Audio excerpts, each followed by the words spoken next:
Halo semuanya, baiklah. Kali ini saya akan membahas tentang konsep dasar supervisi pendidikan.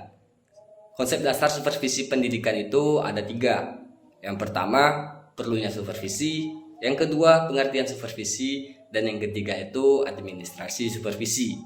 Perlunya supervisi. Dalam buku The Role of Climate Program Supervision and Directors, Lipper merangkum beberapa poin yang memberikan konteks perlunya pengawasan. Yang pertama itu, dengan adanya perubahan sosial saat ini, perlu memperhatikan dimensi baru, yaitu dimensi perubahan teknologi antariksa. Yang kedua itu, evaluasi tatanan. Evaluasi tatanan internasional dari polarisasi kekuasaan ke pluralisme kekuasaan. Yang ketiga itu, perkembangan ilmu pengetahuan dan teknologi semakin mendapatkan momentumnya. Dan yang keempat, meningkatnya urbanisasi menciptakan permasalahan baru di sektor pendidikan. Dan yang kelima, beberapa tuntunan hak asasi manusia juga menimbulkan masalah bagi guru yang membutuhkan solusi. Terus yang kedua itu ada pengertian supervisi. Secara linguistik atau secara ilmiah, supervisi terdiri dari 2 kata, yaitu super dan visi. Kata super berarti itu pangkat atau kedudukan yang tinggi, yang lebih unggul atau lebih baik. Dan kata visi merajuk pada kemampuan untuk menyadari sesuatu yang sebenarnya tidak dapat dilihat. Dengan menghubungkan 2 unsur penyusunan, maka terbentuklah kata supervisi. Maka supervisi ini dapat disimpulkan pula, supervisi adalah cara pandang orang yang lebih berpengalaman dibandingkan dengan orang yang pengetahuannya masih kurang. Dan secara ilmiah, secara para ahli menurut S. Wujiwasito dan WJS Purwadaminta mengutip Amenhotep diterjemahkan dalam bahasa Inggris. Supervisi atau supervision berarti pengawasan. Secara etimologis, pengertian supervisi dapat berasal dari 2 kata supervisi, yaitu super atau super di atas atau lebih, sedangkan vision itu monitor. Terus yang ketiga itu ada hubungan administrasi dari supervisi. Administrasi dan pengawasan mempunyai hubungan yang erat, meskipun administrasi dan pemantauan tidak dapat dipisahkan. Namun dalam beberapa kasus keduanya dapat kita bedakan. Yang pertama itu ada kegiatan administrasi didasarkan pada kewenangan, pada pengawasan terhadap pelayanan, konsultasi, dan pembinaan. Dan yang kedua, tugas administrasi meliputi seluruh bidang pekerjaan sekolah, termasuk manajemen sekolah, sedangkan supervisi merupakan salah satu tugas manajemen yang merupakan bidang manajemen. Terus yang ketiga itu, administrasi bertanggung jawab untuk memastikan semua kondisi yang diperlukan untuk pelaksanaan program pendidikan. Sedangkan supervisi menggunakan kondisi yang diciptakan untuk meningkatkan kualitas pengajaran dan pembelajaran. Di sini saya akan melanjutkan penjelasan dari teman saya. Apa saja sih tujuan dan fungsi supervisi pendidikan? Tujuan supervisi pendidikan memberi bantuan, teknik, dan bimbingan kepada guru dan staf agar personel tersebut mampu meningkatkan kualitas kinerjanya dalam pelaksanaan tugas dan melaksanakan proses belajar mengajar. Supervisi pendidikan tersebut memiliki banyak tujuan yang sangat bermanfaat. Seorang supervisor yang baik memang dituntut mengetahui secara jelas apa yang menjadi tujuan pekerjaannya. Karena tanpa mengetahui apa yang menjadi tujuan pekerjaannya, sulit baginya untuk mengukur keberhasilan yang telah dilakukannya.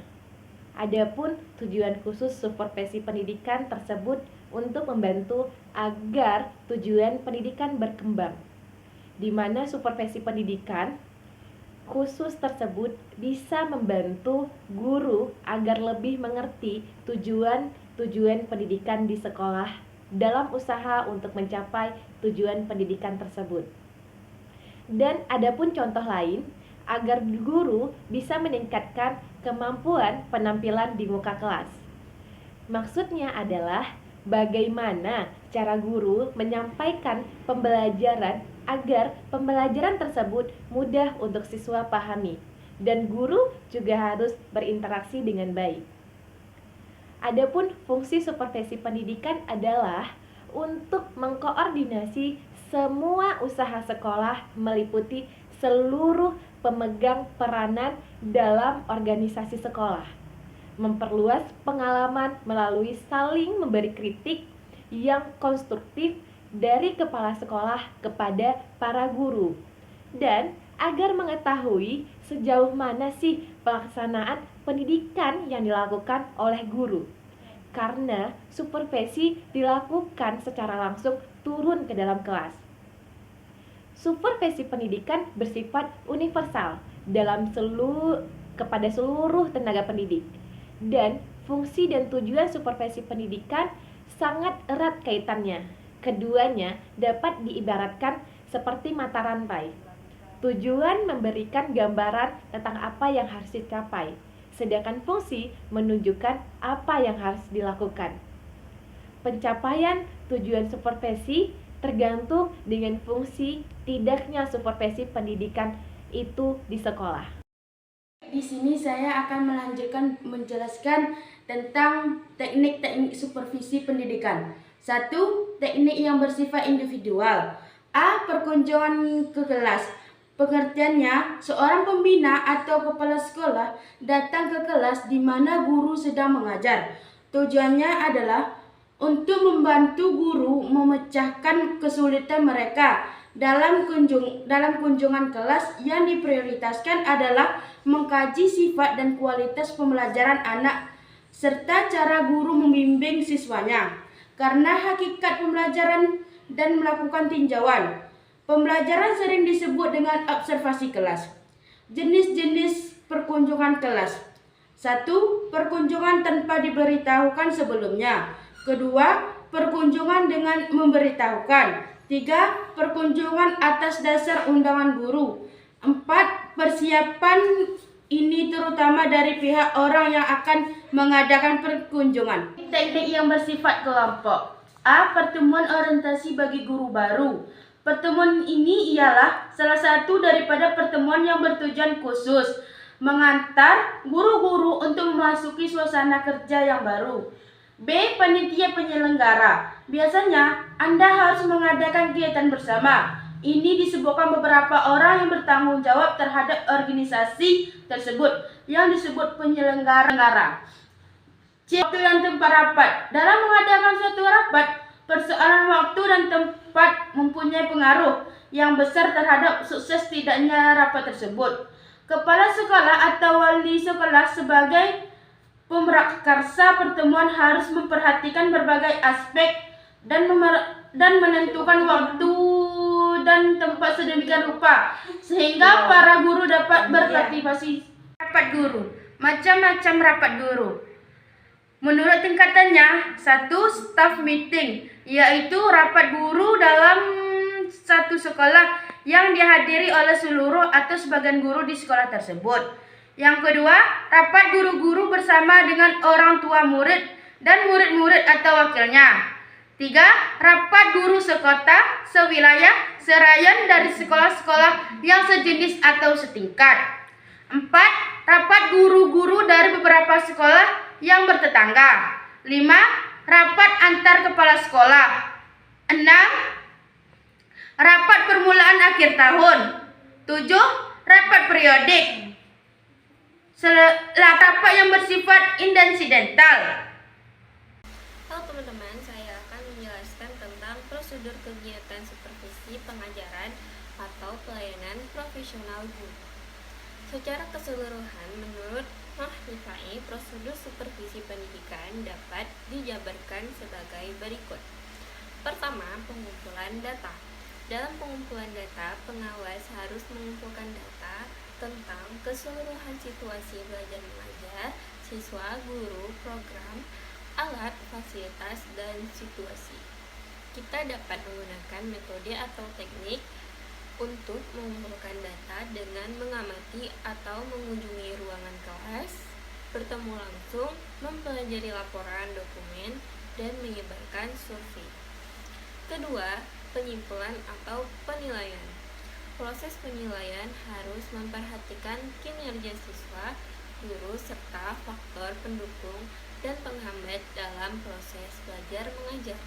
Hal ini dapat dilakukan melalui penetapan kriteria penilaian bersama, pertemuan tatap muka, dan diskusi antar guru.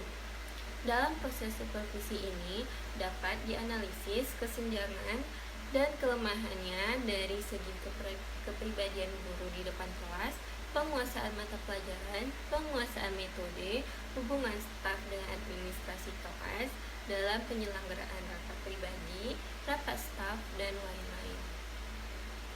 Dengan narasumber atau ahli memperhatikan kelemahan dan meningkatkan kemampuan guru setelah kekurangan atau kelemahan guru didiskusikan dan dinyatakan bersama. Manajer harus segera mengambil tindakan tambahan dengan mendampingi guru yang terkena dampak untuk meningkatkan keterampilannya. Hal ini dapat dicapai dengan memperoleh informasi langsung dari sumber terdekat dan melalui pelatihan.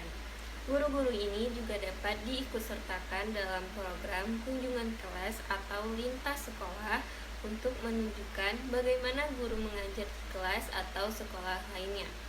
Bimbingan dan pengembangan tahap ini merupakan pengembangan dari prosedur sebelumnya, di mana dalam tahap ini guru akan menerapkan hasil usaha dan penataran yang telah dilakukan. Ketiga, penilaian kemajuan. Evaluasi didasarkan pada perubahan yang dilakukan guru melalui pelatihan dan orientasi. Hal ini dapat dilakukan melalui kunjungan kelas, bertemu langsung, pertemuan tatap muka, observasi, dan diskusi. Mengingat keberagaman prosedur terkait kegiatan pemantauan, pengawas pada umumnya mempunyai kewajiban untuk memberikan pelayanan profesional kepada guru. Namun, seorang manajer hanya bisa berhasil dalam hal ini jika memahami permasalahan belajar mengajar yang dihadapi guru. Untuk itu, pemimpin guru dituntut untuk selalu dekat dengan guru dan memposisikan dirinya sebagai bagian integral dari sistem pendidikan. Hai teman-teman, di sini saya akan melanjutkan materi teman saya sebelumnya, yaitu perilaku etik. Apa saja sih yang perlu kita miliki dalam supervisi pendidikan? Yang pertama itu sifat yang berhubungan dengan kepribadian. Yang pertama, memperhatikan perbuatan nyata dalam segala hal. Yang kedua itu bertindak sesuai waktu dan tempat. Yang ketiga itu terbuka dan tidak menyembunyikan sesuatu. Keempat itu tidak kehabisan inisiatif. Yang kelima itu tekun dan ulet. Dan yang keenam, punya daya tahan psikis yang tinggi. Untuk yang kedua, sifat yang berhubungan dengan profesi. Yang pertama itu harus bekerja full time di bidang profesinya. Yang kedua itu memiliki motivasi yang tinggi untuk bekerja dalam bidangnya. Yang ketiga itu memiliki pengetahuan khusus dan keterampilan. Yang keempat itu pelayanan atas dasar kebutuhan yang objektif dari klien. Dan yang kelima itu harus berorientasi pada pelayanan terhadap klien. Dan untuk yang ketiga, yaitu yang terakhir, sifat supervisi menurut pendapat dan harapan pada umumnya, yaitu perhatian terhadap segala kegiatan sekolah. Yang kedua itu bersifat simpatik dan perhatian terhadap murid. Yang ketiga itu terbuka, yang tidak a priori dan menolak pendapat orang lain. Keempat itu mempunyai daya humor dan tidak cepat tersinggung. Yang kelima itu percaya pada diri sendiri. Dan yang keenam, tidak terlalu mencari masalah kecil. Sekian dulu untuk kelompok kami. Apabila ada kata-kata yang salah, saya mohon maaf sebesar-besarnya. Assalamualaikum warahmatullahi wabarakatuh.